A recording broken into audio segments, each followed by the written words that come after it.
प्यारे बच्चों, आज असी त्रिभुज और त्रिभुज की सरबंध समतावां बारे सीखांगे। त्रिभुज किसी तल उत्ते तीन असमरेखी बिंदु ले लो। तुसी इनू नाम दे दो बिंदु ए, इनू नाम दे दो बिंदु बी, इनू नाम दे दो बिंदु सी। जदों असीं इन्हां दोनां बिंदुआं नूं मिलाने आ साडे कोल भुजा AB आ जांदी है। जदों असीं इन्हां दोनां नूं मिलाने आ भुजा BC आ जांदी है। और जदों असीं इहनूं मिलाने आ ते साडे कोल भुजा AC आ जांदी है। हुण तुसीं ये देखोगे कि साडे सामने एक त्रिभुज आ गई है, त्रिभुज A, B और C, जिहदे विच यह एंगल A है, यह एंगल B है और यह एंगल C है। और साडे कोल भुजा AB, भुजा BC और भुजा AC आ गई। हुण असीं त्रिभुजां दी सरबंध समता दे बारे सिखांगे। सरबंध समता की हुंदी है? जदों किसी दो आकृतियां दा आकार और माप एक समान होवे तां ओह दोनों आकृतियां सरबंध सम हुंदियां हन। मेरे कोल यह दो आयताकार आकृतियां हैं। जदों मैं इस आकृति नूं दूसरी आकृति दे अगे रखांगा ते इस आकृति ने पिछली आयताकार आकृति नूं पूरी तरह ढक लिया है। हुण मैं इस आकृति नूं अगे लियाके दूसरी आकृति नूं ढकांगा ते तुसीं देखोगे कि इस आकृति ने भी पिछली आकृति नूं पूरी तरह ढक लिया है और सानूं पिछली आकृति दिखाई नहीं दे रही। ਇਹ ਤਾਂ ਹੀ ਹੋਇਆ ਜਦੋਂ ਦੋਨੋਂ ਆਇਤਾਕਾਰ ਆਕ੍ਰਿਤੀਆਂ ਦਾ ਆਕਾਰ ਔਰ ਮਾਪ ਇੱਕ ਸਮਾਨ ਸੀਗਾ। ਇਸ ਦਾ ਮਤਲਬ ਇਹ ਦੋਨੋਂ ਆਇਤਾਕਾਰ ਆਕ੍ਰਿਤੀਆਂ ਸਰਬੰਗ ਸਮ ਹਨ। ਦੋ ਚੱਕਰ ਸਰਬੰਗ ਸਮ ਕਦੋਂ ਹੁੰਦੇ ਹੈ? ਜਦੋਂ ਉਹਨਾਂ ਦਾ ਅਰਧ ਵਿਆਸ ਇੱਕ ਬਰਾਬਰ ਹੁੰਦਾ ਹੈ। ਜਦੋਂ ਤੁਸੀਂ ਪ੍ਰਕਾਰ ਦੇ ਨਾਲ ਇੱਕ ਹੀ ਅਰਧ ਵਿਆਸ ਯਾਨੀ ਕਿ 5 ਸੈਂਟੀਮੀਟਰ ਖੋਲ ਲਓ, ਦੂਸਰਾ ਵੀ ਚੱਕਰ 5 ਸੈਂਟੀਮੀਟਰ ਖੋਲ ਕੇ ਲਗਾਓਗੇ ਤਾਂ ਦੋਨੋਂ ਚੱਕਰ ਜਿਹੜੇ ਹੈ ਉਹ ਸਰਬੰਗ ਸਮ ਹੋਣਗੇ ਜਦੋਂ ਉਹਨਾਂ ਦੇ ਅਰਧ ਵਿਆਸ ਆਪਸ ਵਿੱਚ ਬਰਾਬਰ ਹੋਣਗੇ। आओ हुण असी पता करिए कि त्रिभुजां दी सरबंध समता किवें सिद्ध की जा सकती है और किस तरह किहड़े नियमां दा पालन करके असी ये देख सकते हां कि दित्तियां होईयां त्रिभुजां सरबंध सम हन कि नहीं। प्यारे बच्चों, हुण असी त्रिभुजां दी सरबंध समता बारे समझांगे। जिस तरह कि मैं तुहानूं हुणे थोड़ी देर पहले दस्सिया सीगा कि सरबंध समता दा की मतलब है जदों दो आकृतियां एक दूसरे नूं पूरी तरह ढक लैण, यानी कि उन्हां दा आकार और माप जिहड़ा वै ओह इक्को बराबर होवे। त्रिभुजां दी सरबंध समता ओनू देखण लई या ते असीं पेपर कटिंग एक्टिविटी राहीं कार्डबोर्ड कट के दो त्रिभुजां कट के असीं दोनां नूं एक दूसरे दे उपर रख के देखांगे कि वो दो त्रिभुजां सरबंध सम है कि नहीं है। उदाहरण के तौर पर देखो, मैं दो त्रिभुजां कटियां हुई हैं।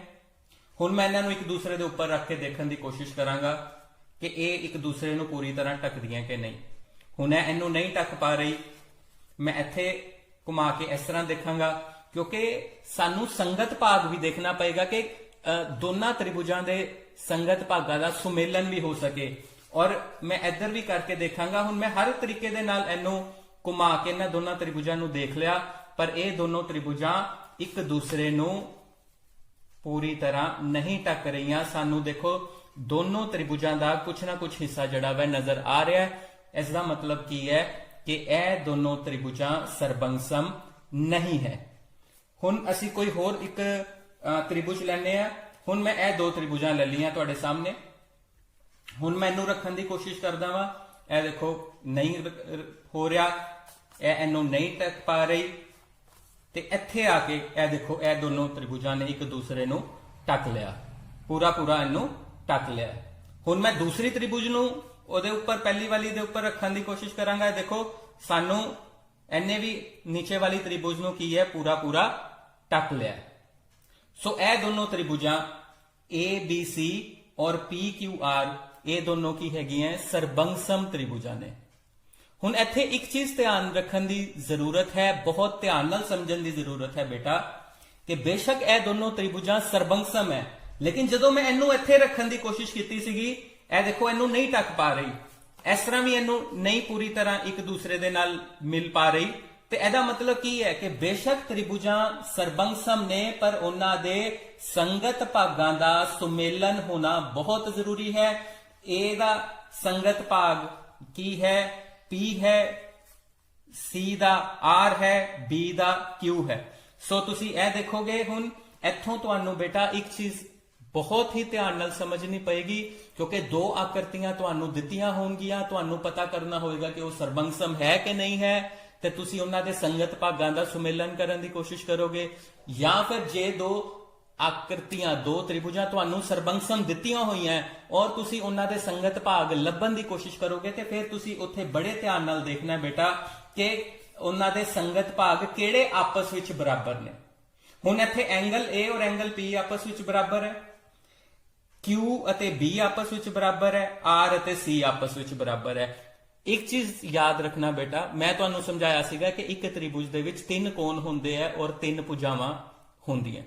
ਸੋ ਜਦੋਂ ਤੁਸੀਂ ਇਹ ਸਿੱਧ ਕਰ ਦਿੰਦੇ ਹੋ ਕਿ ਦੋਨੋਂ ਤ੍ਰਿਭੁਜਾਂ ਸਰਬੰਸਮ ਨੇ ਤੇ ਉਹਨਾਂ ਦੇ ਸੰਗਤ ਕੋਣ ਵੀ ਆਪਸ ਵਿੱਚ ਬਰਾਬਰ ਹੋਣਗੇ ਔਰ ਉਹਨਾਂ ਦੀਆਂ ਸੰਗਤ ਭੁਜਾਵਾਂ ਵੀ ਆਪਸ ਵਿੱਚ ਬਰਾਬਰ ਹੋਣਗੀਆਂ। ਇਹ ਦੇਖੋ AC ਵੀ 21 ਸੈਂਟੀਮੀਟਰ ਹੈ, QR ਵੀ 21 ਸੈਂਟੀਮੀਟਰ ਹੈ, BC 18 ਸੈਂਟੀਮੀਟਰ ਹੈ, QR ਵੀ 18 ਸੈਂਟੀਮੀਟਰ ਹੈ, AB 23 ਸੈਂਟੀਮੀਟਰ ਹੈ, PQ ਵੀ ਕੀ ਹੈ 23 ਸੈਂਟੀਮੀਟਰ ਹੈ। ਇਸ ਦਾ ਮਤਲਬ ਕੀ ਹੈ ਕਿ ਕਿਸੇ ਵੀ ਤ੍ਰਿਭੁਜ ਦੇ ਦੋ ਸਰਬੰਸਮ ਤ੍ਰਿਭੁਜਾਂ ਦੇ ਸੰਗਤ ਭਾਗ ਹਮੇਸ਼ਾ ਆਪਸ ਵਿੱਚ ਬਰਾਬਰ ਹੁੰਦੇ ਹਨ। ਇੱਥੋਂ ਹੀ ਅਸੀਂ ਇੱਕ ਲਫ਼ਜ਼ ਨਿਕਾਲਿਆ ਸੀਗਾ, ਇੱਕ CPCT। CPCT ਅਸੀਂ ਜਦੋਂ ਵੀ ਤ੍ਰਿਭੁਜਾਂ ਸਰਬੰਸਮ ਸਿੱਧ ਕਰਦੇ ਹਾਂ ਔਰ ਜਦੋਂ ਉਹਨਾਂ ਦੇ ਸੰਗਤ ਭਾਗ ਬਰਾਬਰ ਲਿਖਦੇ ਹਾਂ ਨੀਚੇ, ਅਸੀਂ ਉਹਨਾਂ ਦੇ ਅੱਗੇ ਲਿਖਦੇ ਹਾਂ CPCT, corresponding parts of congruent triangles, यानी कि ਸਰਬੰਸਮ ਤ੍ਰਿਭੁਜਾਂ ਦੇ ਸੰਗਤ ਭਾਗ। ਸੋ ਇਹਨੂੰ ਤੁਸੀਂ ਬਹੁਤ ਧਿਆਨ ਨਾਲ ਯਾਦ ਰੱਖਣਾ ਹੈ ਔਰ ਜਦੋਂ ਤੁਹਾਨੂੰ ਦੋ ਆਕ੍ਰਿਤੀਆਂ ਜਿਹੜੀਆਂ ਹੈ ਉਹ ਦੋ ਤ੍ਰਿਭੁਜਾਂ ਤੁਹਾਨੂੰ ਸਿੱਧ ਕਰਨ ਵਾਸਤੇ ਕਿਹਾ ਜਾਏਗਾ ਕਿ ਦੱਸੋ ਇਹ ਤ੍ਰਿਭੁਜਾਂ ਜਿਹੜੀਆਂ ਮੈਂ ਇਹ ਸਰਬੰਸਮ ਹੈ ਜਾਂ ਨਹੀਂ ਹੈ, ਸੋ ਤੁਸੀਂ ਬੜੇ ਧਿਆਨ ਨਾਲ ਉਹਨਾਂ ਦੇ ਸੰਗਤ ਭਾਗਾਂ ਦਾ ਸੁਮੇਲਨ ਕਰਨਾ ਹੈ। ਜੇ ਤੇ ਸੁਮੇਲਨ ਹੋ ਜਾਂਦਾ ਹੈ ਦੋ ਤ੍ਰਿਭੁਜਾਂ ਦੇ ਵਿੱਚ, यानी कि उन्होंने आकार और माप बराबर सिद्ध हो जाते हैं तो दोनों त्रिभुजा सरबंसम होंगियां। जे आकार और माप उन्होंने बराबर नहीं है तो त्रिभुजा सरबंसम नहीं होंगियां। बेटा जी जदों दो त्रिभुजा तुहानू दित्तियां गईयां और पता करना है कि तुसी दसो कि वो त्रिभुजा सरबंसम है कि नहीं है। हुण गत्ते नाल कट्टियां होईयां या कागज नाल कट्टियां होईयां तो बड़े आराम नाल एक दूसरे दे उपर रख दो। जे पूरियां एक दूसरे ਨੂੰ ਢੱਕ ਰਹੀਆਂ, ਇੱਕ ਦੂਸਰੇ ਉੱਤੇ ਫਿੱਟ ਆ ਰਹੀਆਂ ਤੇ ਦੋਨੋਂ ਸਰਬੰਸਮ ਹੈ। ਹੁਣ ਸਾਹਮਣੇ ਬੋਰਡ ਤੇ ਦਿੱਤੀਆਂ ਹੋਈਆਂ, ਤੁਹਾਨੂੰ ਕਿਸ ਤਰ੍ਹਾਂ ਪਤਾ ਲੱਗੇਗਾ ਕਿ ਤੁਸੀਂ ਇਹ ਤ੍ਰਿਭੁਜਾਂ ਸਰਬੰਸਮ ਹੈ ਕਿ ਨਹੀਂ ਹੈ। ਹੁਣ ਬੋਰਡ ਤੋਂ ਤੇ ਕੱਟ ਨਹੀਂ ਸਕਦੇ ਹੋ ਤੁਸੀਂ ਕਿ ਤ੍ਰਿਭੁਜਾਂ ਬੋਰਡ ਤੋਂ ਕੱਟ ਕੇ ਦੇਖ ਲਓ ਜਾਂ ਕਾਪੀ ਤੇ ਬਣੀਆਂ ਹੋਈਆਂ ਕੱਟ ਕੇ ਦੇਖ ਲਓ। ਸੋ ਜਿਹੜੀਆਂ ਤ੍ਰਿਭੁਜਾਂ ਤੁਸੀਂ ਡਰਾ ਕਰ ਲਈਆਂ ਜਾਂ ਜਿਹੜੀਆਂ ਤ੍ਰਿਭੁਜਾਂ ਤੁਹਾਡੇ ਸਾਹਮਣੇ ਦਿੱਤੀਆਂ ਹੋਈਆਂ ਉਹਨਾਂ ਨੂੰ ਪਤਾ ਕਰਨਾ ਹੈ ਕਿ ਉਹ ਸਰਬੰਸਮ ਹੈ ਕਿ ਨਹੀਂ ਹੈ ਤੇ ਫਿਰ ਉਹਨਾਂ ਵਾਸਤੇ ਸਾਡੇ ਕੋਲ 4 ਨਿਯਮ ਦਿੱਤੇ ਹੋਏ ਹੈ त्रिभुजां दी सरबंसमता नूं टेस्ट करन वास्ते कि वो त्रिभुजां दित्तियां होईयां सरबंसम है कि नहीं है।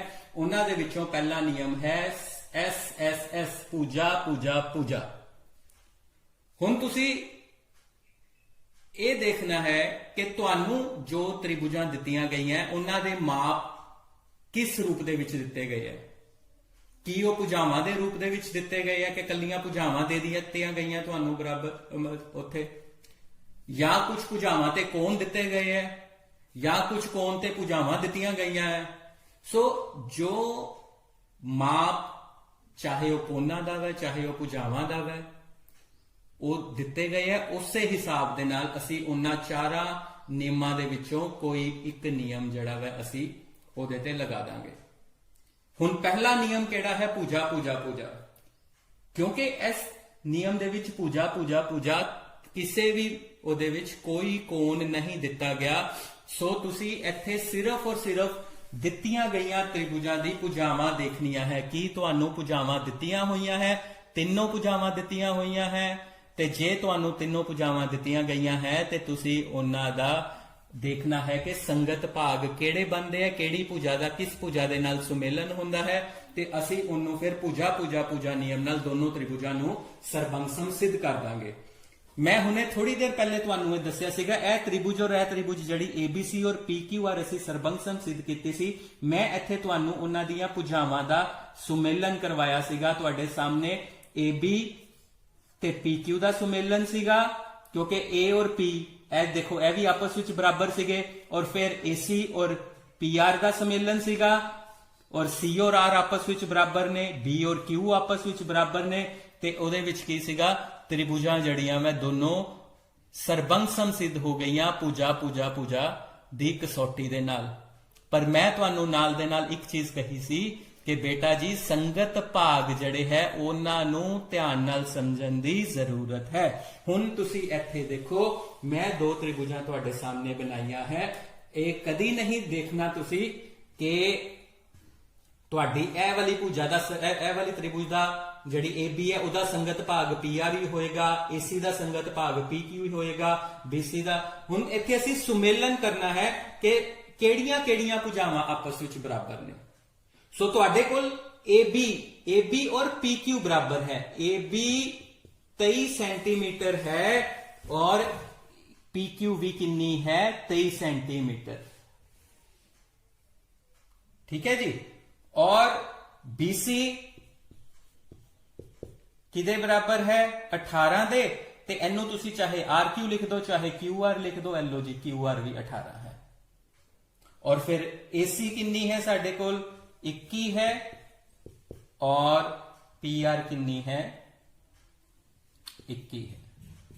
सो ਇਹ ਤਿੰਨ ਭੁਜਾਵਾਂ ਆਪਸ ਵਿੱਚ ਬਰਾਬਰ ਹੋ ਰਹੀਆਂ। ਤੁਸੀਂ ਦੇਖਦੇ ਹੋ ਹੁਣ ਤੁਹਾਡੇ ਵਿੱਚੋਂ ਕਈਆਂ ਨੂੰ ਭੁਲੇਖਾ ਪੈ ਸਕਦਾ ਕਿ ਇਹ ਤ੍ਰਿਭੁਜ ABC ਹੋ ਗਈ, ਇਹ ਤ੍ਰਿਭੁਜ PRQ ਹੋ ਗਈ। ਅਸੀਂ ਇਹਨਾਂ ਨੂੰ ਲਿਖ ਦਾਂਗੇ ਤ੍ਰਿਭੁਜ ABC ਸਰਬੰਗਸਮ ਤ੍ਰਿਭੁਜ PRQ ਨਹੀਂ, ਕਿਉਂਕਿ ਅਸੀਂ ਸੁਮੇਲਨ ਕਰ ਦਿੱਤਾ ਹੈ। ਇਹ ਦੇਖੋ AC ਕਿਦੇ ਉੱਤੇ ਆ ਰਹੀ ਹੈ PR ਦੇ ਉੱਪਰ ਆ ਰਹੀ ਹੈ, AB ਕਿਦੇ ਉੱਤੇ ਆ ਰਹੀ ਹੈ PQ ਦੇ ਉੱਪਰ ਆ ਰਹੀ ਹੈ, BC ਕਿਦੇ ਉੱਤੇ ਆ ਰਹੀ ਹੈ QR ਦੇ ਉੱਪਰ ਆ ਰਹੀ ਹੈ। ਇਹਦਾ ਮਤਲਬ ਕੀ ਹੈ, ਜਿਹੜੀ ਇਸ ਆਕ੍ਰਿਤੀ ਦੀ ਤ੍ਰਿਭੁਜ ਹੈ ਉਹਨੂੰ ਉਲਟਾ ਕੇ ਉੱਥੇ ਪ੍ਰਿੰਟ ਕੀਤਾ ਗਿਆ ਹੈ। ਸੋ ਇਹਨੂੰ ਧਿਆਨ ਨਾਲ, ਮੇਰਾ ਤੁਹਾਨੂੰ ਇਹ ਸਵਾਲ ਕਰਾਉਣ ਦਾ ਮਕਸਦ ਹੀ ਇਹੀ ਹੈ ਕਿ ਤੁਸੀਂ ਬਿਲਕੁਲ ਧਿਆਨ ਨਾਲ ਇਹਨੂੰ ਸਮਝੋ ਕਿ ਜ਼ਰੂਰੀ ਨਹੀਂ ਹੈ ਕਿ ਤੁਹਾਡੇ ਸਾਹਮਣੇ ਇਹ ਦੋ ਤ੍ਰਿਭੁਜਾਂ ਤੁਸੀਂ ਸਰਬੰਗ ਸਿੱਧ ਕਰਤੀਆਂ ਔਰ ਆਕ੍ਰਿਤੀ ਇਸ ਤਰ੍ਹਾਂ ਬਣੀ ਹੋਈ ਹੈ ਤੇ ਤੁਸੀਂ ਇਹਨੂੰ ਤ੍ਰਿਭੁਜ PRQ ਲਿਖ ਦੋਗੇ। ਇਹ ਬਿਲਕੁਲ ਨਹੀਂ ਹੋਏਗਾ। ਅਸੀਂ ਇਹਨੂੰ ਕਿਸ ਤਰ੍ਹਾਂ ਲਿਖਾਂਗੇ, ਤ੍ਰਿਭੁਜ ABC ਸਰਬੰਗਸਮ ਬਰਾਬਰ ਦਾ ਨਿਸ਼ਾਨ ਪਾ ਕੇ ਉੱਤੇ ਸਮਰੂਪਤਾ ਦਾ ਨਿਸ਼ਾਨ ਤ੍ਰਿਭੁਜ। ਹੁਣ ਕਿੰਨਾ ਦਾ ਆਪਾਂ ਸੁਮੇਲਨ ਕੀਤਾ ਸੀਗਾ, ਇਹ ਸਾਡੇ ਕੋਲ ਕੀ ਆ ਜਾਏਗਾ P। AB ਕਿਦੇ ਬਰਾਬਰ ਹੈ PQ ਦੇ ਬਰਾਬਰ ਹੈ। ਤੇ ਸਿੰਪਲ ਗੱਲ ਹੈ ਬੇਟਾ, ਭੁਲੇਖਾ ਖਾਣ ਦੀ ਜ਼ਰੂਰਤ ਹੀ ਨਹੀਂ। ਇਹ AB ਹੈ ਔਰ ਇਹ ਕੀ ਆ ਗਿਆ PQ, ਬਾਕੀ ਕੀ ਬਚਿਆ R। ਇੱਥੇ R ਲਗਾ ਦਿਓ। ਇਹ ਦੇਖੋ ਤੁਸੀਂ, AB ਕਿਦੇ ਬਰਾਬਰ ਆ ਗਈ ਹੈ ਜੀ PQ ਦੇ, BC ਕਿਦੇ ਬਰਾਬਰ ਆ ਗਈ ਹੈ ਜੀ QR ਦੇ, ਔਰ AC ਕਿਦੇ ਬਰਾਬਰ ਆ ਗਈ ਹੈ ਜੀ PR ਦੇ। ਦੇਖੋ ਠੀਕ ਸੀਗਾ, ਇਹ ਦੇਖੋ। ਸੋ ਇੱਥੋਂ ਤੁਸੀਂ ਭੁਜਾਵਾਂ ਦਾ ਸੰਗਤ ਭਾਗਾਂ ਨੂੰ ਆਰਾਮ ਨਾਲ ਉਹਨਾਂ ਨੂੰ ਸੁਮੇਲਨ ਕਰਕੇ ਤੁਸੀਂ ਭੁਜਾ ਨਿਯਮ ਦੇ ਨਾਲ ਸਿੱਧ ਕਰ ਦਿੰਦੇ ਹੋ ਕਿ ਤ੍ਰਿਭੁਜਾਂ ਕੀ ਹੈ, ਸਰਬੰਗਸਮ ਹਨ। ਸਾਡਾ ਤ੍ਰਿਭੁਜਾਂ ਦੀ ਸਰਬੰਗਸਮਤਾ ਦਾ ਅਗਲਾ ਨਿਯਮ ਹੈ ਭੁਜਾ ਕੋਣ ਭੁਜਾ, ਸਾਈਡ ਐਂਗਲ ਸਾਈਡ। ਜਿਵੇਂ ਕਿ ਮੈਂ ਤੁਹਾਨੂੰ ਕਿਹਾ ਸੀਗਾ, ਜਦੋਂ ਤੁਹਾਨੂੰ ਦੋ ਤ੍ਰਿਭੁਜਾਂ ਦੇ ਦਿੱਤੀਆਂ ਗਈਆਂ ਤੇ ਫਿਰ ਤੁਸੀਂ ਉਹਨਾਂ ਦੇ ਭਾਗ ਦੇਖਣੇ ਆ ਕਿ ਤੁਹਾਨੂੰ ਕਿਹੜੇ ਭਾਗ ਦਿੱਤੇ ਗਏ ਹੈ, ਕਿਹੜੇ ਭੁਜਾਵਾਂ ਦਾ ਮਾਪ ਦਿੱਤਾ ਗਿਆ ਹੈ, ਕੋਣਾਂ ਦਾ ਮਾਪ ਦਿੱਤਾ ਗਿਆ ਹੈ, ਸਾਰੀਆਂ ਭੁਜਾਵਾਂ ਦਾ ਮਾਪ ਦਿੱਤਾ ਗਿਆ ਹੈ, ਦੋ ਭੁਜਾਵਾਂ ਦਾ ਮਾਪ ਦਿੱਤਾ ਗਿਆ ਹੈ। ਉਹ ਤੁਸੀਂ ਧਿਆਨ ਨਾਲ ਦੇਖਣਾ ਹੈ ਔਰ ਫਿਰ ਉਸ ਤੋਂ ਬਾਅਦ ਅਸੀਂ ਉਹਨਾਂ ਦੇ ਸੰਗਤ ਭਾਗਾਂ ਦਾ ਸੁਮੇਲਨ ਕਰਾਂਗੇ ਤੇ ਜਿਹੜਾ ਨਿਯਮ ਬਣਦਾ ਹੋਏਗਾ, ਜਿਹੜਾ ਨਿਯਮ ਉਹਦੇ ਤੇ ਅਪਲਾਈ ਹੁੰਦਾ ਹੋਏਗਾ, ਉਸ ਨਿਯਮ ਦੀ ਵਰਤੋਂ ਕਰਦੇ ਹੋਏ ਅਸੀਂ ਦੋਨੋਂ ਤ੍ਰਿਭੁਜਾਂ ਨੂੰ ਸਿੱਧ ਕਰ ਦਾਂਗੇ ਕਿ ਉਹ ਦੋਨੋਂ ਤ੍ਰਿਭੁਜਾਂ ਸੰਗਤ ਹੈ ਕਿ ਨਹੀਂ ਹੈ। ਮੇਰੇ ਕੋਲ ਇਹ ਦੋ ਤ੍ਰਿਭੁਜਾਂ ਤੁਹਾਡੇ ਸਾਹਮਣੇ, ਇਹਦੇ ਵਿੱਚ ਇੱਕ ਭੁਜਾ ਮੈਨੂੰ ਦਿੱਤੀ ਹੋਈ ਹੈ 21 ਸੈਂਟੀਮੀਟਰ AC, ਇੱਕ ਭੁਜਾ ਦਿੱਤੀ ਹੋਈ ਹੈ AB 23 ਸੈਂਟੀਮੀਟਰ ਤੇ ਉਹਨਾਂ ਦੋਨਾਂ ਦੇ ਵਿਚਕਾਰ ਕੋਣ ਬਣਦਾ ਪਿਆ ਹੈ 30 ਡਿਗਰੀ। ਦੂਸਰੇ ਪਾਸੇ ਤੁਸੀਂ ਦੇਖੋ ਤ੍ਰਿਭੁਜ PQR ਦੇ ਵਿੱਚ PR ਬਰਾਬਰ 21 ਹੈ ਔਰ PQ ਬਰਾਬਰ 23 ਹੈ।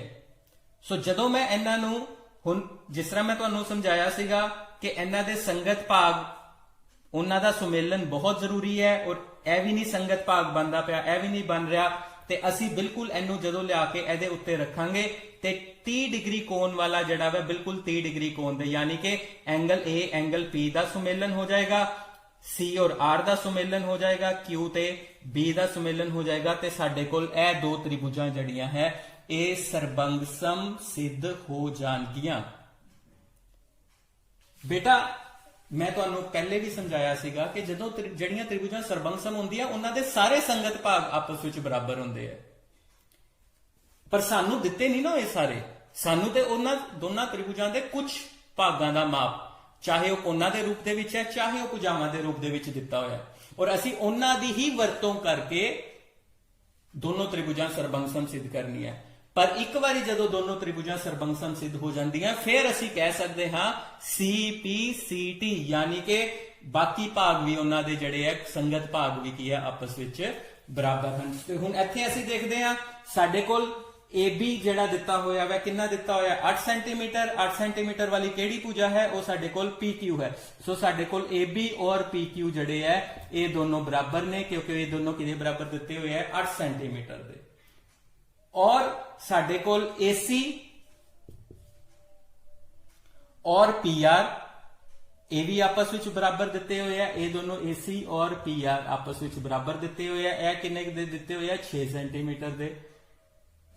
ਸੋ ਜਿਹੜੀਆਂ ਦੋ ਬਰਾਬਰ ਭੁਜਾਵਾਂ ਦਿੱਤੀਆਂ ਹੋਈਆਂ ਹੈ ਉਹੋ ਹੀ ਦੋਨੋਂ ਭੁਜਾਵਾਂ ਜਿਹੜਾ ਕੋਣ ਬਣਾ ਰਹੀਆਂ ਹਨ, ਉਹਨਾਂ ਦੋਵਾਂ ਭੁਜਾਵਾਂ ਦੁਆਰਾ ਬਣਾਇਆ ਗਿਆ ਕੋਣ, ਉਹਨਾਂ ਦੋਵਾਂ ਭੁਜਾਵਾਂ ਦੇ ਵਿਚਕਾਰਲਾ ਕੋਣ। ਸੋ ਉਹ ਦੇਖਣਾ ਹੈ ਕਿ ਬਰਾਬਰ ਹੈ ਕਿ ਨਹੀਂ ਹੈ। ਸੋ ਇੱਥੇ ਸਾਡੇ ਕੋਲ ਐਂਗਲ A ਬਰਾਬਰ ਐਂਗਲ P ਕਿੰਨਾ ਆ ਜਾਏਗਾ 40 ਡਿਗਰੀ। ਸੋ ਦੋ ਭੁਜਾਵਾਂ ਔਰ ਉਹਨਾਂ ਦੇ ਵਿਚਕਾਰਲਾ ਕੋਣ। ਸੋ ਨਿਯਮ ਦੇਖੋ ਬੇਟਾ, ਦੋ ਭੁਜਾਵਾਂ ਦੋ ਸੰਗਤ ਭੁਜਾਵਾਂ, ਇੱਕ ਇਹ ਵਾਲੀ ਹੋ ਗਈ ਤੇ ਇਹ ਹੋ ਗਈ, ਤੇ ਫਿਰ ਇਹ ਹੋ ਗਈ ਤੇ ਇਹ ਹੋ ਗਈ, ਔਰ ਫਿਰ ਉਹਨਾਂ ਦੋਵਾਂ ਭੁਜਾਵਾਂ ਦੇ ਦੁਆਰਾ ਬਣਾਇਆ ਗਿਆ ਕੋਣ। ਇਹ ਸਾਡੇ ਕੋਲ ਆ ਗਿਆ। ਸਾਡੇ ਕੋਲ ਫਿਰ ਤ੍ਰਿਭੁਜ ABC, ਇਹਨੂੰ ਤੇ ਅਸੀਂ ਇਸੇ ਤਰ੍ਹਾਂ ਲਿਖ ਦਾਂਗੇ ਤ੍ਰਿਭੁਜ ABC ਸਰਬੰਗਸਮ। ਹੁਣ ਅਗਲੀ ਤ੍ਰਿਭੁਜ ਇਹ ਕਿਹਦੇ ਸਰਬੰਗਸਮ ਹੈ। ਸੋ ਅਸੀਂ ਸੁਮੇਲਨ ਕਿਹਦਾ ਕੀਤਾ ਵਾ ਉਹ ਲਿਖ ਦੇਣਾ ਹੈ ਅਸੀਂ। ਉਹ ਚਾਹੇ ਤੁਸੀਂ ਇੱਕ ਭੁਜਾ ਦੇ ਰੂਪ ਦੇ ਵਿੱਚ ਲਿਖ ਦਵੋ, ਚਾਹੇ ਉਹ ਕਿਸੇ ਦੇ ਰੂਪ ਦੇ ਵਿੱਚ। ਤੁਸੀਂ ਦੇਖੋ ਐਂਗਲ A ਦਾ ਸੁਮੇਲਨ ਕਿਹਦੇ ਨਾਲ ਹੋਇਆ ਸੀਗਾ, ਐਂਗਲ P ਦੇ ਨਾਲ। ਸੋ ਇਹ ਕੀ ਆ ਗਿਆ P ਆ ਗਿਆ। ਸੋ A ਦੇ ਨਾਲ ਕਿਹੜੀ ਭੁਜਾ ਬਣਦੀ ਪਈ ਸੀ AB ਕਿਹਦੇ ਬਰਾਬਰ ਆਈ ਸੀਗੀ PQ ਦੇ। ਸੋ ਇੱਥੇ ਸਾਡੇ ਕੋਲ ਕੀ ਆ ਗਿਆ PQ, ਤੇ PQ ਦੇ ਨਾਲ ਕੀ ਆ ਜਾਏਗਾ R ਆ ਜਾਏਗਾ। ਤੁਸੀਂ ਦੇਖੋ AB ਕਿਹਦੇ ਬਰਾਬਰ ਸੀਗੀ PQ ਦੇ, ਔਰ AC ਕਿਹਦੇ ਬਰਾਬਰ ਸੀਗੀ PR ਦੇ। ਔਰ ਬਿਲਕੁਲ ਅਸੀਂ ਉਸੇ ਤਰ੍ਹਾਂ ਲਿਖਤਾ ਕਿਹੜੇ ਨਿਯਮ ਦੀ ਵਰਤੋਂ ਕਰਦੇ ਹੋਏ, ਸਾਈਡ ਐਂਗਲ ਸਾਈਡ। ਇਹ ਸਾਡੇ ਕੋਲ ਤ੍ਰਿਭੁਜਾਂ ਦੀ ਸਰਬੰਗਸਮਤਾ ਕਿਹੜੇ ਨਿਯਮ ਦੇ ਨਾਲ, ਸਾਈਡ ਐਂਗਲ ਸਾਈਡ। ਸੋ ਇਹਦਾ ਮਤਲਬ ਇਹ ਕਦੀ ਵੀ ਨਹੀਂ ਹੈ ਕਿ ਤੁਹਾਨੂੰ ਸਿਰਫ ਇਹ ਦੋ ਭੁਜਾਵਾਂ ਦਿੱਤੀਆਂ ਹੋਈਆਂ ਤੇ ਤੁਸੀਂ ਸਿਰਫ ਇਹਨਾਂ ਦੋਹੇ ਭੁਜਾਵਾਂ ਨੂੰ ਹੀ ਦੇਖਣਾ ਹੈ। ਹੁਣ ਕਿਸੇ ਤ੍ਰਿਭੁਜ ਵਿੱਚ ਹੋ ਸਕਦਾ ਹੈ ਕਿ ਤੁਹਾਨੂੰ ਇਹ ਮਾਪ ਨਹੀਂ ਦਿੱਤੇ ਦੇ, ਤੁਹਾਨੂੰ ਇਹ ਦਿੱਤਾ ਹੋਇਆ ਹੈ ਕੋਈ 12 ਸੈਂਟੀਮੀਟਰ ਦਿੱਤਾ ਹੈ, 12 ਮੰਨ ਲਓ ਤੁਹਾਨੂੰ ਇਹ 12 ਸੈਂਟੀਮੀਟਰ ਦਿੱਤਾ ਹੈ, ਔਰ ਤੁਹਾਨੂੰ ਇਹਨਾਂ ਦੋਵਾਂ ਦੇ ਵਿਚਕਾਰ, ਇਹਨਾਂ ਦੋਨਾਂ ਦੇ ਵਿਚਕਾਰ ਜਿਹੜਾ ਹੈ ਉਹ ਕੋਣ ਦਿੱਤਾ ਹੈ ਤੁਹਾਨੂੰ 50 ਡਿਗਰੀ। ਸੋ ਹੁਣ ਭੁਜਾਵਾਂ ਇਹ ਵਾਲੀਆਂ ਬਣ ਗਈਆਂ, ਭੁਜਾ ਕੋਣ ਭੁਜਾ। ਹੁਣ AC ਔਰ PR ਦਾ ਦੇ ਵਿੱਚ ਕੋਈ ਰੋਲ ਨਹੀਂ ਰਹਿ ਗਿਆ। ਹੁਣ ਤੁਸੀਂ ਇੱਥੇ ਕੀ ਦੇਖਣਾ ਹੈ, AB ਕਿਹਦੇ ਬਰਾਬਰ ਹੈ PQ ਦੇ, BC ਕਿਹਦੇ ਬਰਾਬਰ ਹੈ QR ਦੇ, ਐਂਗਲ B ਬਰਾਬਰ ਐਂਗਲ Q ਹੈ। ਉਸੇ ਹਿਸਾਬ ਦੇ ਨਾਲ ਅਸੀਂ ਸਵਾਲ ਸੋਲਵ ਕਰ ਦਾਂਗੇ। ਸੋ ਇਹਦੇ ਮਤਲਬ ਇਹ ਕਦੀ ਨਹੀਂ ਹੈ ਕਿ ਇਹੀ ਦੋ ਹਮੇਸ਼ਾ ਭੁਜਾਵਾਂ ਅਸੀਂ ਬਰਾਬਰ ਸਿੱਧ ਕਰਨੀਆਂ, ਨਹੀਂ। ਉਹ ਭੁਜਾਵਾਂ ਦਾ ਜੋੜਾ ਇਹ ਵਾਲਾ ਔਰ ਇਹ ਵਾਲਾ ਵੀ ਹੋ ਸਕਦਾ ਹੈ, ਉਹ ਭੁਜਾਵਾਂ ਦਾ ਜੋੜਾ ਇਹ ਔਰ ਇਹ ਵਾਲਾ ਵੀ ਹੋ ਸਕਦਾ ਹੈ, ਭੁਜਾਵਾਂ ਦਾ ਜੋੜਾ ਇਹ ਤੇ ਇਹਨੂੰ ਇਹਦੇ ਨਾਲ ਸਿੱਧ ਕਰਨਾ ਹੋ ਸਕਦਾ ਹੈ। ਇਹਨਾਂ ਭੁਜਾਵਾਂ ਨੂੰ ਇਹਦੇ ਦੋਨਾਂ ਨਾਲ, ਇਹਨਾਂ ਦੋਨਾਂ ਭੁਜਾਵਾਂ ਨੂੰ ਇਹਨਾਂ ਦੋਨਾਂ ਦੇ ਨਾਲ, ਇਹਨਾਂ ਦੋਨਾਂ ਭੁਜਾਵਾਂ ਨੂੰ ਇਹਨਾਂ ਦੇ ਨਾਲ। ਸੋ ਭੁਜਾ ਕੋਣ ਭੁਜਾ ਦੀ ਕਸੌਟੀ ਉਹਦੇ ਨਿਯਮ ਦੀ ਵਰਤੋਂ ਕਰਦੇ ਹੋਏ ਅਸੀਂ ਇਹ ਦੋਨੋਂ ਤ੍ਰਿਭੁਜਾਂ ਕੀ ਹੈ ਸਰਬੰਗਸਮ ਸਿੱਧ ਕਰਤੀਆਂ। ਬੇਟਾ ਜੀ ਸਾਡਾ ਅਗਲੀ ਤ੍ਰਿਭੁਜਾਂ ਦੀ ਸਰਬੰਗਸਮਤਾ ਦਾ ਅਗਲਾ ਨਿਯਮ ਹੈ ਸਾਡਾ ਕੋਣ ਭੁਜਾ ਕੋਣ, ਐਂਗਲ ਸਾਈਡ ਐਂਗਲ। ਸੋ ਇਸ ਨਿਯਮ ਨੂੰ ਅਸੀਂ ਕੋਣ ਭੁਜਾ ਦੇ ਨਾਲ ਵੀ ਅਸੀਂ ਵਰਤ ਲੈਂਦੇ ਆ। ਇਹ ਵੀ ਨਿਯਮ ਹੀ ਹੈ ਐਂਗਲ ਸਾਈਡ। ਸੋ ਚਾਹੇ ਐਂਗਲ ਸਾਈਡ ਐਂਗਲ ਬਣ ਜਾਏ, ਚਾਹੇ ਐਂਗਲ ਸਾਈਡ ਆ ਜਾਏ, ਤ੍ਰਿਭੁਜਾਂ ਕੀ ਹੈ ਸਰਬੰਗਸਮ ਸਿੱਧ ਹੋ ਜਾਂਦੀਆਂ ਨੇ। ਸੋ ਤ੍ਰਿਭੁਜਾਂ ਦੀ ਸਰਬੰਗਸਮਤਾ ਨੂੰ ਸਿੱਧ ਕਰਨ ਤੋਂ ਪਹਿਲੇ ਮੈਂ ਚਾਹੁੰਦਾ ਹਾਂ ਕਿ ਮੈਂ ਤੁਹਾਨੂੰ ਇਹ ਚੀਜ਼ ਸਮਝਾਵਾਂ ਕਿ ਐਂਗਲ ਸਾਈਡ ਐਂਗਲ ਔਰ ਐਂਗਲ ਸਾਈਡ ਇਹ ਇੱਕ ਹੀ ਨਿਯਮ ਕਿਉਂ ਹੈ, ਕਿਵੇਂ ਹੈ। ਕੋਣ ਭੁਜਾ ਕੋਣ ਜਾਂ ਐਂਗਲ ਸਾਈਡ। ਤੁਸੀਂ ਇੱਥੇ ਦੇਖੋ ਤੁਹਾਡੇ ਸਾਹਮਣੇ ਦੋ ਤ੍ਰਿਭੁਜਾਂ ਦਿੱਤੀਆਂ ਹੋਈਆਂ, ਤ੍ਰਿਭੁਜ A B ਔਰ C, ਤ੍ਰਿਭੁਜ PQR। ਤ੍ਰਿਭੁਜ A ਦਾ ਇੱਕ ਕੋਣ ਦਿੱਤਾ ਹੋਇਆ ਹੈ 80 ਡਿਗਰੀ, ਤ੍ਰਿਭੁਜ B ਦਾ ਕੋਣ ਦਿੱਤਾ ਹੋਇਆ 45 ਡਿਗਰੀ, ਤ੍ਰਿਭੁਜ P ਹੈ 80 ਡਿਗਰੀ, ਤ੍ਰਿਭੁਜ Q ਹੈ 45 ਡਿਗਰੀ। ਸੋ ਅਸੀਂ ਆਮ ਤੌਰ ਤੇ ਤ੍ਰਿਭੁਜ ਦਾ ਐਂਗਲ ਸਾਈਡ ਐਂਗਲ ਦਾ ਅਸੀਂ ਨਿਯਮ ਲਗਾਉਂਦੇ ਰਹੇ ਹਾਂ ਹਮੇਸ਼ਾ ਕਿ ਦੋ ਕੋਣ ਹੋਣ ਔਰ ਉਹਨਾਂ ਦੇ ਵਿਚਕਾਰਲੀ ਭੁਜਾ ਹੋਵੇ। ਪਰ ਸਾਡੇ ਕੋਲ ਦੋ ਕੋਣ ਹੈਗੇ ਪਰ ਇਹਨਾਂ ਦੇ ਵਿਚਕਾਰਲੀ ਭੁਜਾ ਨਹੀਂ ਹੈ। ਆਪਸ ਵਿੱਚ ਬਰਾਬਰ ਦੀ ਭੁਜਾ ਦਾ ਮਾਪ ਨਹੀਂ ਦਿੱਤਾ ਹੋਇਆ AB ਦਾ ਮਾਪ ਔਰ PQ ਦਾ, ਕਿਉਂਕਿ ਕੋਣ ਸਾਨੂੰ ਕਿਹੜੇ ਦਿੱਤੇ ਹੋਏ angle A, angle P, angle B, angle Q। ਇਹਨਾਂ ਦੋਨਾਂ ਕੋਣਾਂ ਦੇ ਵਿਚਕਾਰਲੀ ਭੁਜਾ ਕਿਹੜੀ ਹੈ AB, ਇੱਥੇ ਕਿਹੜੀ ਹੈ PQ, ਸਾਨੂੰ ਉਹਦਾ ਮਾਪ ਨਹੀਂ ਦਿੱਤਾ ਹੋਇਆ। ਜੇ ਮਾਪ ਨਹੀਂ ਦਿੱਤਾ ਦਾ ਤੇ ਇਹਦਾ ਮਤਲਬ ਐਂਗਲ ਸਾਈਡ ਐਂਗਲ ਦਾ ਨਿਯਮ ਨਹੀਂ ਲੱਗ ਸਕਦਾ। ਪਰ ਤੁਹਾਨੂੰ ਇੱਕ ਚੀਜ਼ ਯਾਦ ਹੋਏਗੀ ਚੰਗੀ ਤਰ੍ਹਾਂ, ਤ੍ਰਿਭੁਜ ਦੇ ਤਿੰਨਾਂ ਕੋਣਾਂ ਦਾ ਜੋੜ ਕਿੰਨਾ ਹੁੰਦਾ ਹੈ? 180 ਡਿਗਰੀ ਹੁੰਦਾ ਹੈ। So angle A plus angle B plus angle C ਇਹ ਕਿਹਦੇ ਬਰਾਬਰ ਆ ਜਾਂਦਾ ਹੈ? 180 ਡਿਗਰੀ ਦੇ। ਸੋ ਸਾਡੇ ਕੋਲ ਕੀ ਆ ਜਾਏਗਾ? 80 degree plus 45 degree plus angle C 180 degree ਦੇ। ਸੋ ਐਂਗਲ C ਸਾਡੇ ਕੋਲ ਕਿੰਨਾ ਹੋ ਜਾਏਗਾ? 80 ਤੇ 45 ਕਿੰਨੇ ਹੋ ਗਏ? 125 ਸੌਰੀ 180 ਚੋਂ 125 ਡਿਗਰੀ ਅਸੀਂ ਮਾਈਨਸ ਕਰਾਂਗੇ ਤੇ ਐਂਗਲ C ਕਿਹਦੇ ਬਰਾਬਰ ਆ ਜਾਏਗਾ? 10 ਚੋਂ 5 ਗਏ 5, ਇੱਥੇ ਸਾਡੇ ਕੋਲ 7 ਬਚੇ, 7 ਚੋਂ 2 ਗਏ 5, ਐਂਗਲ C 55 ਡਿਗਰੀ ਆ ਜਾਏਗਾ। ਸੋ ਇੱਥੇ ਸਾਡੇ ਕੋਲ ਇਹ ਐਂਗਲ ਕਿੰਨਾ ਆ ਗਿਆ? 55 ਡਿਗਰੀ। ਕਿਉਂਕਿ ਇੱਥੇ ਵੀ 80 ਹੈ, ਇੱਥੇ 45, ਇੱਥੇ 80, ਇੱਥੇ 45 ਤੇ ਆਟੋਮੈਟਿਕਲੀ ਇੱਥੇ ਵੀ ਕੀ ਆ ਜਾਏਗਾ? 55 ਡਿਗਰੀ ਆ ਜਾਏਗਾ। ਬੇਟਾ ਜੀ ਇਹ ਚੀਜ਼ ਯਾਦ ਰੱਖੋ, ਜਦੋਂ ਤ੍ਰਿਭੁਜਾਂ ਦੇ ਦੋ ਕੋਣ ਦਿੱਤੇ ਹੋਏ ਹੈ ਤੇ ਉਹਨਾਂ ਦਾ ਆਟੋਮੈਟਿਕਲੀ ਤੀਸਰਾ ਕੋਣ ਜਿਹੜਾ ਵੈ ਉਹ ਬਰਾਬਰ ਹੀ ਹਮੇਸ਼ਾ ਹੋਏਗਾ, ਕਿਉਂਕਿ ਤ੍ਰਿਭੁਜ ਦੇ ਤਿੰਨਾਂ ਕੋਣਾਂ ਦਾ ਜੋੜ 180 ਡਿਗਰੀ ਹੁੰਦਾ ਹੈ। ਅਸੀਂ ਜਦੋਂ ਦੋਨਾਂ ਕੋਣਾਂ ਨੂੰ ਜੋੜ ਕੇ 180 ਡਿਗਰੀ ਚੋਂ ਘਟਾਵਾਂਗੇ, ਤੀਸਰੇ ਕੋਣ ਦਾ ਮਾਪ ਆ ਜਾਏਗਾ ਜੋ ਕਿ ਹਮੇਸ਼ਾ ਬਰਾਬਰ ਹੀ ਹੋਏਗਾ। ਇਸ ਤਰ੍ਹਾਂ ਤੁਹਾਡੇ ਕੋਲ ਇੱਥੇ ਕੋਣ ਭੁਜਾ ਕੋਣ ਤੇ ਬਣ ਗਿਆ, ਇੱਥੇ ਕੋਣ ਭੁਜਾ ਕੋਣ ਬਣ ਗਿਆ। ਇਹਦਾ ਮਤਲਬ ਕੀ ਹੈ ਕਿ ਤੁਹਾਨੂੰ ਕੋਣ ਭੁਜਾ ਕੋਣ ਦੇ ਨਾਲ ਜੇ ਤੁਹਾਨੂੰ ਉਹ ਮਾਪ ਨਹੀਂ ਵੀ ਦਿੱਤੇ ਹੋਏ ਤੇ ਐਂਗਲ ਐਂਗਲ ਔਰ ਸਾਈਡ, ਐਂਗਲ ਐਂਗਲ ਔਰ ਸਾਈਡ ਯਾਨੀ ਕਿ ਦੋ ਕੋਣ ਔਰ ਇੱਕ ਭੁਜਾ, ਕੋਈ ਇੱਕ ਭੁਜਾ ਵੀ ਤੁਹਾਨੂੰ ਬਰਾਬਰ ਦਿੱਤੀ ਗਈ ਹੈ, ਉੱਥੇ ਤੁਹਾਡਾ ਐਂਗਲ ਐਂਗਲ ਸਾਈਡ ਦਾ ਨਿਯਮ ਜਿਹੜਾ ਵੈ ਉਹ ਸਿੱਧ ਹੋ ਜਾਂਦਾ ਹੈ ਔਰ ਤ੍ਰਿਭੁਜਾਂ ਕੀ ਹੋ ਜਾਂਦੀਆਂ ਨੇ? ਸਰਬੰਗਸਮ ਸਿੱਧ ਹੋ ਜਾਂਦੀਆਂ ਨੇ। ਸੋ ਜੇ ਤੇ ਤੁਹਾਨੂੰ ਕੋਈ ਦੋ ਸੰਗਤ ਕੋਣ ਜਿਹੜੇ ਹੈ ਔਰ ਉਹਨਾਂ ਦੇ ਵਿਚਕਾਰਲੀ ਭੁਜਾ ਦਿੱਤੀ ਹੋਈ ਹੈ ਤੇ ਤੁਸੀਂ ਉੱਥੇ ਐਂਗਲ ਸਾਈਡ ਐਂਗਲ ਦਾ ਨਿਯਮ ਲਗਾ ਕੇ ਸਿੱਧ ਕਰ ਦੋ। ਫਿਰ ਜਾਂ ਫਿਰ ਜੇ ਪੇਪਰ ਦੇ ਵਿੱਚ ਜਾਂ ਟੈਸਟ ਕਿਸੇ ਵਿੱਚ A ਔਰ B ਕੋਈ ਦੋ ਤੁਹਾਨੂੰ ਕੋਣ ਦਿੱਤੇ ਹੈ, ਤੀਸਰਾ ਸੰਗਤ ਕੋਣ ਜਿਹੜੀ ਉਹ ਭੁਜਾ ਹੈ ਉਹ ਉਹਨਾਂ ਦੇ ਕੋਣਾਂ ਦੇ ਵਿਚਕਾਰਲੀ ਭੁਜਾ ਨਹੀਂ ਦਿੱਤੀ ਹੋਈ ਹੈ, ਕੋਈ ਵੀ ਭੁਜਾ ਦਿੱਤੀ ਹੈ, ਤਾਂ ਐਂਗਲ ਐਂਗਲ ਸਾਈਡ ਦੇ ਨਿਯਮ ਦੇ ਨਾਲ ਤੁਸੀਂ ਇਹਨੂੰ ਸਿੱਧ ਕਰ ਸਕਦੇ ਹੋ। ਸਾਨੂੰ ਕਦੀ ਵੀ ਇਸ ਤਰੀਕੇ ਦੇ ਨਾਲ ਤੀਸਰਾ ਕੋਣ ਕੱਢਣ ਦੀ ਜ਼ਰੂਰਤ ਨਹੀਂ ਹੈ। ਇਹ ਸਿਰਫ ਔਰ ਸਿਰਫ ਤੁਹਾਨੂੰ ਸਮਝਾਉਣ ਵਾਸਤੇ ਹੱਲ ਕੀਤਾ ਗਿਆ ਹੈ ਕਿ angle A plus angle B plus angle C ਦੋ ਕੋਣਾਂ ਦਾ ਜੋੜ ਕਿੰਨਾ ਆ ਗਿਆ? 125 ਆ ਗਿਆ। ਇਹਦੇ ਚੋਂ ਘਟਾਇਆ 55, ਕਿਉਂਕਿ ਇਹਨਾਂ ਦੋਨਾਂ ਦੇ ਕੋਣ ਆਪਸ ਵਿੱਚ ਬਰਾਬਰ ਨੇ। ਇੱਥੇ 55 ਆਇਆ ਤੇ ਇੱਥੇ ਵੀ 55 ਆਇਆ, ਹਰ ਵਾਰ ਬਰਾਬਰ ਆਏਗਾ, ਜਿੰਨੀ ਵਾਰ ਮਰਜ਼ੀ ਕਰ ਲਓ। ਸੋ ਜੇ ਤੁਹਾਨੂੰ ਦੋ ਕੋਣ ਔਰ ਉਹਨਾਂ ਦੇ ਵਿਚਕਾਰਲੀ ਭੁਜਾ ਦਿੱਤੀ ਹੋਈ ਹੈ ਤੇ ਤੁਸੀਂ ਐਂਗਲ ਸਾਈਡ ਐਂਗਲ ਦਾ ਨਿਯਮ ਲਗਾ ਲਓ, ਔਰ ਜੇ ਤੁਹਾਨੂੰ ਕੋਈ ਦੋ ਕੋਣ ਔਰ ਇੱਕ ਭੁਜਾ ਬਰਾਬਰ ਦਿੱਤੀ ਹੈ ਤੇ ਐਂਗਲ ਐਂਗਲ ਸਾਈਡ ਦਾ ਨਿਯਮ ਤੁਸੀਂ ਲਗਾ ਸਕਦੇ ਹੋ। ਸੋ ਇਸ ਦਾ ਮਤਲਬ ਕੀ ਹੈ? ਇਹ ਤੇ ਤੁਹਾਨੂੰ ਸਮਝਾਉਣ ਵਾਸਤੇ ਕੀਤਾ ਸੀਗਾ, ਇੱਥੇ ਫਿਰ ਇਹਨੂੰ ਕਰਨ ਦੀ ਜ਼ਰੂਰਤ ਨਹੀਂ ਹੈ। ਤੇ ਅਸੀਂ ਇਸ ਸਵਾਲ ਨੂੰ ਕਿਸ ਤਰ੍ਹਾਂ ਸਿੱਧ ਕਰ ਸਕਦੇ ਸੀਗੇ? ਇਸ ਸਵਾਲ ਨੂੰ ਸਿੱਧ ਕਰ ਸਕਦੇ ਸੀ, ਸਾਡੇ ਕੋਲ ਐਂਗਲ A ਔਰ ਐਂਗਲ P ਕਿਹਦੇ ਬਰਾਬਰ ਹੈ? 80 ਡਿਗਰੀ ਦੇ। ਐਂਗਲ B ਔਰ ਐਂਗਲ Q ਕਿਹਦੇ ਬਰਾਬਰ ਹੈ? 45 ਡਿਗਰੀ ਦੇ। ਸਾਡੇ ਕੋਲ BC ਔਰ QR ਕਿਹਦੇ ਬਰਾਬਰ ਹੈ? 10 ਸੈਂਟੀਮੀਟਰ ਦੇ। ਤੇ ਸਾਡੇ ਕੋਲ ਤ੍ਰਿਭੁਜ ABC ਸਰਬੰਗਸਮ ਕਿਹਦੇ ਆਏਗੀ? ਤ੍ਰਿਭੁਜ, ਜਿਸ ਤਰ੍ਹਾਂ ਕਿ ਮੈਂ ਹਰ ਵਾਰੀ ਤੁਹਾਨੂੰ ਸਮਝਾਇਆ, ਐਂਗਲ A ਔਰ ਐਂਗਲ P ਦਾ ਸੁਮੇਲਨ ਹੈ, ਇੱਥੇ ਐਂਗਲ P ਆ ਜਾਏਗਾ और ਉੱਥੇ ਕੀ ਹੈ? ਦੂਸਰਾ B ਹੈ, ਇੱਥੇ Q ਹੈ, ਇੱਥੇ PQ और R ਆ ਜਾਏਗਾ और ਇੱਥੇ ਨਿਯਮ ਕਿਹੜਾ ਲੱਗੇਗਾ? ਐਂਗਲ ਐਂਗਲ ਸਾਈਡ ਭੁਜਾ, ਕੋਣ ਕੋਣ ਤੇ ਭੁਜਾ ਦਾ ਨਿਯਮ ਜਿਹੜਾ ਵੈ ਉਹ ਲੱਗ ਜਾਏਗਾ। त्रिभुजां ਦੀ ਸਰਬੰਧ ਸਮਤਾ ਲਈ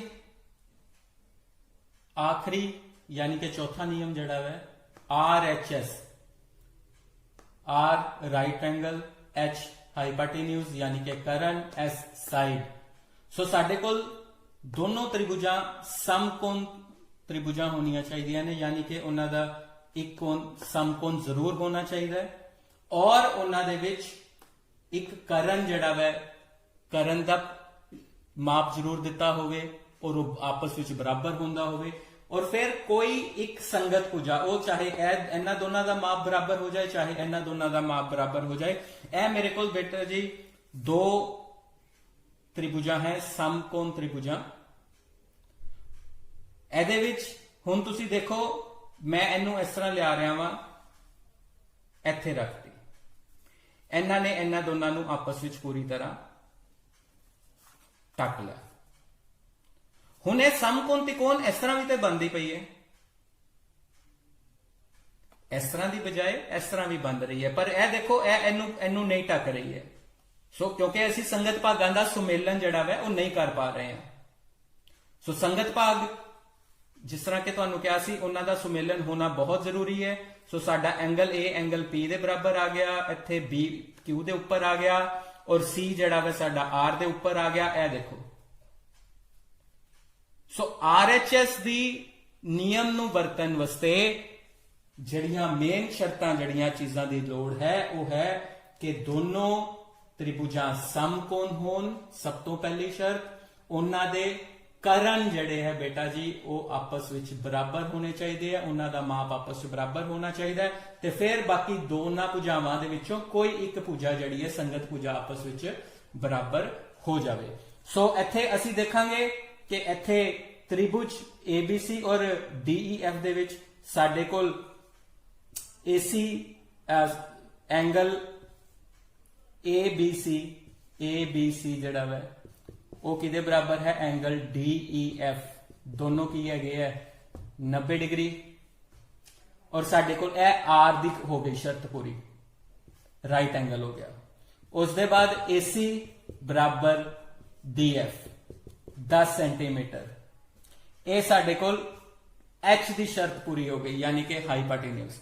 ਉਹਦੇ ਬਾਅਦ ਬੇਟਾ ਜੀ ਅਸੀਂ ਇਹ ਸਾਈਡ ਦੇਖਣੀ ਹੈ ਕਿ ਇਸ ਸਾਈਡ ਦਾ ਮਾਪ ਦਿੱਤਾ ਹੋਇਆ ਤੇ ਉਹ ਆਪਸ ਵਿੱਚ ਬਰਾਬਰ ਹੈ ਕਿ ਨਹੀਂ ਹੈ। ਇਸ ਸਾਈਡ ਦਾ ਮਾਪ ਦਿੱਤਾ ਹੋਇਆ ਕਿ ਉਹ ਆਪਸ ਵਿੱਚ ਬਰਾਬਰ ਨਹੀਂ ਹੈ। ਅਸੀਂ ਉਹਨਾਂ ਦੇ ਸੰਗਤ ਭਾਗਾਂ ਦਾ ਸੁਮੇਲਨ ਕਰਾਂਗੇ। ਸੋ ਇੱਥੇ ਸਾਡੇ ਕੋਲ ਕੀ ਹੈ, AB ਦਿੱਤਾ ਹੋਇਆ, AB ਬਰਾਬਰ DE, AB ਬਰਾਬਰ DE ਤੇ AB ਬਰਾਬਰ DE ਦਿੱਤਾ ਹੋਇਆ, ਉਹ ਕਿੰਨਾ ਦਿੱਤਾ ਹੈ 6 ਸੈਂਟੀਮੀਟਰ। ਤੇ ਸਾਡੇ ਕੋਲ ਤ੍ਰਿਭੁਜ ਜਿਹੜੀ ਹੈ ABC ਸਰਬੰਗ ਸਮ ਤ੍ਰਿਭੁਜ ਹੁਣ ਤੱਕ ਤੁਹਾਨੂੰ ਅੱਛੀ ਤਰ੍ਹਾਂ ਸਮਝ ਆ ਚੁੱਕੀ ਹੋਏਗੀ।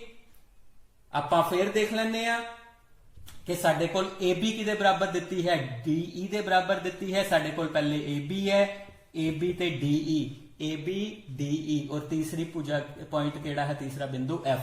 ਇਹ ਦੇਖੋ AB ਕਿਹਦੇ ਬਰਾਬਰ ਦਿੱਤੀ ਸੀ, DE ਦੇ। AB और DE ਬਰਾਬਰ ਹੈ और AC और DF बराबर है, एंगल B और एंगल E बराबर है। बिल्कुल उसी तरह ही आप लिखने हैं और नियम है केड़ा आएगा RHS।